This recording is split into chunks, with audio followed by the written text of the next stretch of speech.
My name is Aparna Shah. I'm a 5th grader and a wildlife enthusiast. I love going on safaris with my family and friends. To me, a safari is not only bumbling in the forest looking for tigers. It's when you take time, listen to the calls of animals like monkeys, deer, peacock. When you try to be one with the nature, you spot the tiger's pug marks, keep your eyes open and observe the most minute detail. And that is really exciting for me. Last March, I went to the Panna National Park with my family. Also known as the Emerald Forest of India, Panna National Park has a very interesting history behind it. When I was conversing with one of our staff members of our hotel, Tenduleaf, I learned that by 2008, there were no tigers left in the Panna Reserve due to unchecked poaching. Fortunately, in 2009, the authorities reintroduced tigers from Pench, Kanha and Bandhavgarh National Parks. The move turned out to be a remarkable success story. And today, 14 years later, there are more than 80 tigers in Panna, a great boon for its economy and ecosystem. On one of our safaris, we saw a tigress drag a kill across the road to feed her cubs.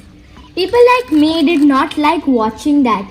But I realized that it helps check the population of herbivores around the forest. This in turn preserves the grasslands, farmlands and the rich biodiversity of a region, keeping its ecosystem in balance.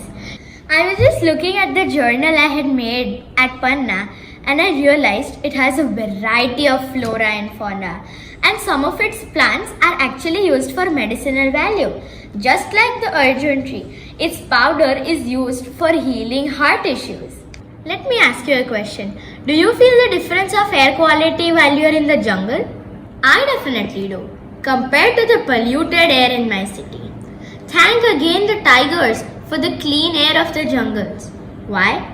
Because tiger landscapes absorb more carbon than any other forests in a region. In an article by WWF, I read that if we protect just one tiger, we can protect 25,000 acres of a forest.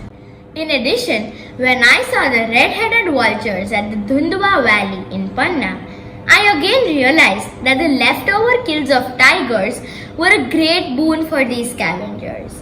World over, vultures are critically endangered, but in Panna, they have a sizable population. So, indirectly, tigers are a sign of a healthy ecosystem. We were also lucky to spot a fierce tigress, Manchali, having a cool dip in the water.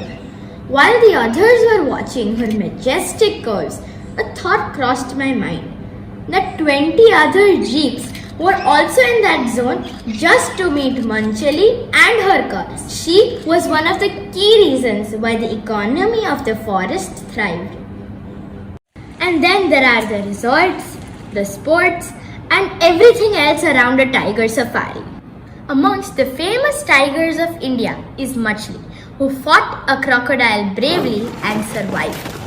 In fact, tourism revenue of nearly 100 million can be attributed to the single tigress whose video went viral. No wonder she was garlanded and offered a grand funeral and was given a Lifetime Achievement Award for boosting tourism. But do you know where my Machli is? Here. My grandmother specially bought it for me from Ranthambore, made by the artisans of Dastakar. Dastakar is a rural income generation program in the villages around Ranthambore with a special focus on women. Once again, the tigers have played a key role in revitalizing local craft communities. And as for me, tigers have definitely inspired a love for the wild. I look forward to seeing them soon.